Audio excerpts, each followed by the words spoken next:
Hello दोस्तों, आज हम प्लेटो का फर्स्ट पार्ट स्टार्ट करने जा रहे हैं। हमारी वीडियोस छोटी-छोटी रहेंगी और उसमें हम प्लेटो को कई भागों में डिवाइड कर के पढ़ेंगे। तो ये मेरी दूसरी वीडियो है प्लेटो पर।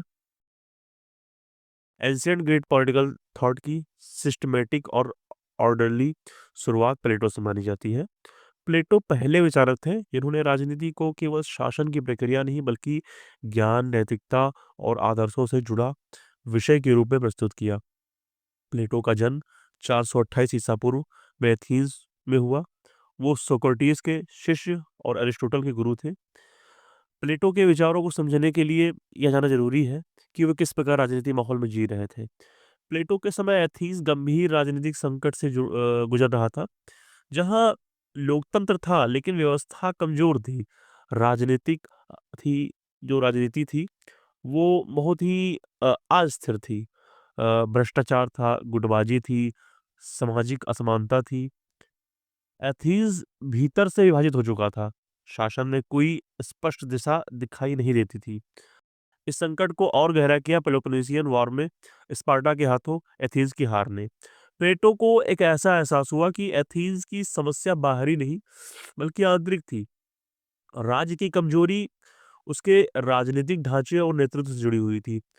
प्लेटो इस स्थिति का विश्लेषण करते हुए निष्कर्ष निकाला कि एथेंस की अधिकांश समस्याओं की जड़ उस समय की लोकतांत्रिक व्यवस्था थी।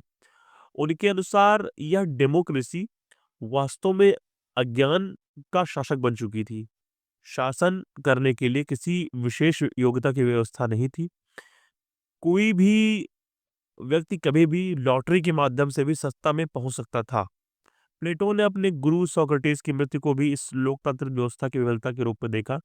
इसलिए प्लेटो का उद्देश्य एक ऐसे राज्य की रचना करना था जो योग्यता और उत्कृष्टता पर आधारित हो, न कि असीमित व्यक्तिगत स्वतंत्रता पर।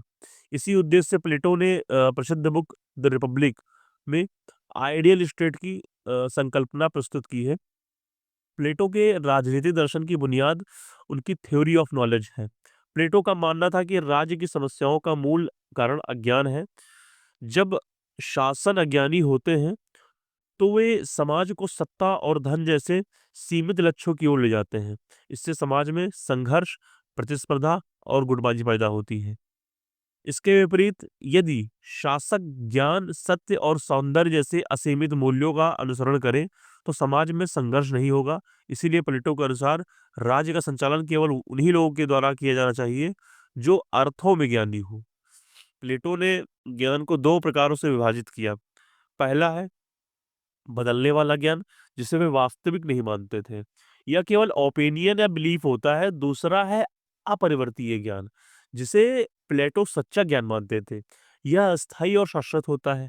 प्लेटो के अनुसार सच्चा ज्ञान उस वास्तविकता से संबंधित होता है जो बदली नहीं है।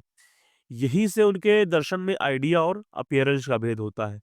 जो हम इंद्रियों से देखते हैं वह अपीयरेंस है, और जो तर्क से समझा जा सकता है आइडिया है। उदाहरण के लिए संसार में घोड़े अलग-अलग रूपों में हो सकते हैं, लेकिन घोड़े का मूल विचार यानी हॉर्सनेस कभी नहीं बदलता। यह वास्तविकता है।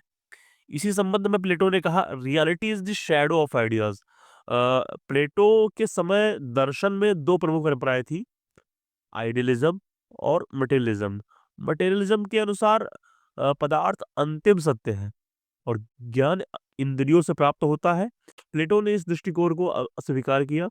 आइडियलिज्म की स्थापना की, जिसके अनुसार अंतिम वास्तविकता विचारों में निहित होता है और सच्चा ज्ञान केवल तर्क के माध्यम से प्राप्त होता है। इस दार्शनिक दृष्टिकोण का सीधा राजनीतिक निष्कर्ष यह निकला, राज्य का नेतृत्व उन्हीं लोगों के हाथों में होना चाहिए जिनमें तर्क और विवेक प्रमुख हो। इसीलिए प्लेटो ने कहा फिलोसफर शुड बी रूलर। प्लेटो के अनुसार फिलोसफर किंग के पास ना निजी संपत्ति होनी चाहिए और ना ही परिवार। इसका उद्देश्य सत्ता का त्याग और निस्वार्थ सेवा सुनिश्चित करना था। ऐसे शासक निजी स्वार्थ से ऊपर उठकर पूरे समाज के हित में निर्णय ले सकता है। प्लेटो का मानना था फिलोसफर किंग आदर्श राज्य की अवधारणा को समझ सकता है।